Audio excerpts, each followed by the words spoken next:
Can you name one thing George Washington did as president? Most of Washington's popularity came from fighting the American Revolution and being a first president. You can ask anyone, who's your favorite president? Odds of them saying Washington is pretty high. When you ask them, why though, they reply with something generic. When I rank a president, I rank based on the things they did in office, so I'll mostly discuss that. The first thing Washington did was oversee the Continental Congress, though not in his presidency would be the major reason why there is one. He had to oversee all the states' conflicting goals and form it into a constitution. He would get the help of James Monroe in exchange for the Bill of Rights. Overall, I would say that this is one of the most important acts done in early America. In the Constitution, it laid out that the president can put leaders at the head of agencies with the Senate's approval. Nowadays, you see cabinets stacked with loyalists or party hardliners. Washington is the only president to win without a party, and his cabinet showed that. He would have bitter rivals Thomas Jefferson and Alexander Hamilton in. Along with this, Washington was overall willing to work with either party to get stuff done. Washington would win the White House twice, with 100% electoral votes, both times. With the entire electoral vote going to him and almost every voter supporting him, Washington was popular. This is great to show just how much of a unifying figure he is. With a good shown, let's talk about the more gray areas. He backed Hamilton's economic plan. Many Jeffersonians would give a lot of pushback for this established a national bank. Alongside this, states' debts would be taken on by the United States government.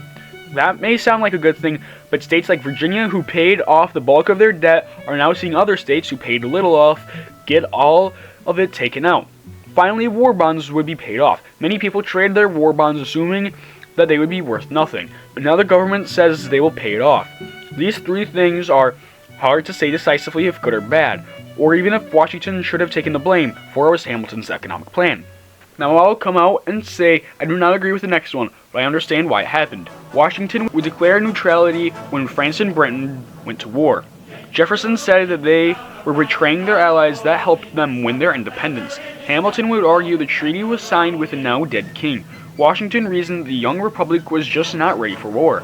Many times was the U.S. close to defeat in the Revolutionary War, and that was a war with the bulk of the people wanting it.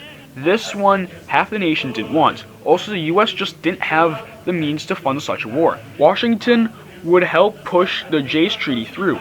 This would facilitate open trade between the U.S. and Great Britain. Some would feel uneasy about this. After all, their biggest rival is now a trade partner.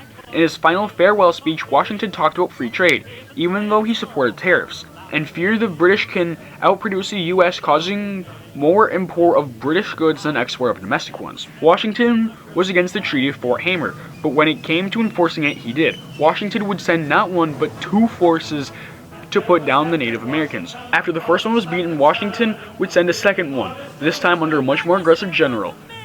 This would lead to the Canadians denying the Confederation a way of escape. Washington's other policy towards the Native Americans was one that would be much less worse compared to other presidents. Washington would enter diplomacy with the tribe. If they did not agree or enter diplomacy, Washington would sack the town. You may be wondering why the title was Why Washington Was the Most Over and Underrated President. Well, simple. Many people love Washington for no reason, but as I have shown you, he was, much like every other president, a shade of gray. Though the good outweighs the bad, Washington's circumstances was definitely a contributing factor to his modern-day legacy.